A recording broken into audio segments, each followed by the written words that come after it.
बिस्मिल्लाहिर्रहमानिर्रहीम। अस्सलाम वालेकुम। कैसे हैं आप लोग? उम्मीद करती हूँ कि आप लोग सब खैरियत से होंगे। मैं हूँ मिसेस अली और आप देख रहे हैं Ali Mughal food secret. Recipe का आगाज इस दुआ से करते हैं कि अल्लाह ताला हम सबको इस दुनिया और आखिरत दोनों में कामयाबी अता फरमाए। तो आज मैं आप लोगों को मायोनीज की ऐसी केमिस्ट्री समझाने वाली हूँ जिसे देखने के बाद अगर आप लाइफ में पहली दफा मायोनीज बनाएंगे तो आपका मायोनीज इतना ही परफेक्ट और इतना ही मजेदार और इतना ही शाइनिंग और इतना ही गाढ़ा और इतना ही स्ट्रॉन्ग बनने वाला है। तो चले आए पे इस टेस्टी मजेदार सी रेसिपी को बनाना शुरू करते हैं।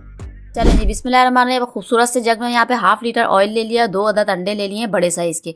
अब एक खूबसूरत से बॉल में दोनों ही अंडों को तोड़ लेंगे। फिर इसमें कुछ स्पाइसेस शामिल करेंगे, जिसमें क्या है 1 टेबल स्पून भर के शामिल करेंगे चीनी, 1/4 टीस्पून शामिल कर देंगे भर के नमक, 1/2 टेबल स्पून शामिल करेंगे काली मिर्चों का पाउडर और यहाँ पे शामिल कर देंगे चंद अदद यहाँ पे लहसुन के जवे 3 से 4 अदद। ये साबित ही शामिल करने हैं, इस तरीके से पीसना नहीं है बिल्कुल भी, ना दरदरा पीसना है, खाली हमने हल्का सा इनका टच लेना है, स्मेल। और फिर शामिल कर देंगे इसमें 1 टेबल स्पून भर के लींबू का रस। लींबू का रस हम शामिल करेंगे लंबे टाइम के लिए स्टोर करने के लिए, प्रिजर्वेटिव का काम करेगा। अब जूसर के ब्लेंडर का कवर लगाने के बाद जूसर को इतनी देर चलाएंगे कि ये अंडे अच्छी तरीके से बीट हो जाएं और ये सारी चीज़ों का फ्लेवर अंडों के अंदर निकल कर आ जाए। फिर इसमें शामिल करेंगे, यहीं से अब गेम शुरू होता है कि ऑयल शामिल करेंगे, लंबी धार बनाते हुए इस तरीके से डालते रहेंगे और ब्लेंडर हमारा चलता रहेगा। इसी दौरान अगर आप लोगों ने मेरा चैनल सब्सक्राइब नहीं किया है तो सब्सक्राइब कर लें, वीडियो को लाइक कर दें और साथ ही बेल आइकन को भी प्रेस कर दें ताकि इस तरह की मज़े की रेसिपीज आप लोगों से मिस ना हो सके।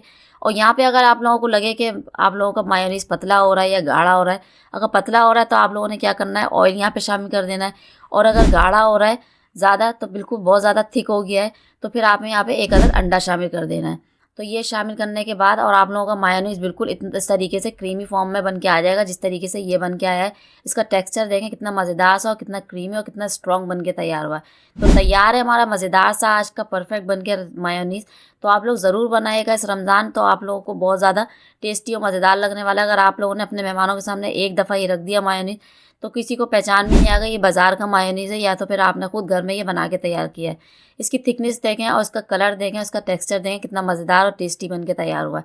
तो ज़रूर बनाइएगा, उसका फीडबैक मुझे लाजमी दीजिएगा कि ये कैसे बना। अब इसको लंबे टाइम के लिए स्टोर करने के लिए यहाँ पे एक बॉटल में सारा ये शिफ्ट कर लेंगे और इसको 15 से 20 दिन के लिए आप लोग आराम से इसको स्टोर कर सकते हैं फ्रिज में रख के। रूम टेम्परेचर में नहीं, फ्रिज में रख के ही स्टोर करेंगे ताकि ये बिल्कुल भी ख़राब नहीं हो, क्योंकि हमने इसमें अंडों का इस्तेमाल किया है और ऑयल का इस्तेमाल किया है। अब इसको लंबे टाइम के लिए स्टोर कर सकते हैं। और ये देखें कितना मज़ेदार सा, ये थिकनेस देखें और कितना स्ट्रॉन्ग बन के तैयार हुआ है। तो लाजमी बनाइएगा इस रमज़ान, आप लोग लाजमी इसको ट्राई करें और मुझे बताएं कि ये कैसा बना। इंशाल्लाह फिर आऊँगी एक मज़ेदार सी आसान सी रेसिपी के साथ। तब तक के लिए मुझे दीजिए इजाज़त। अल्लाह हाफिज़।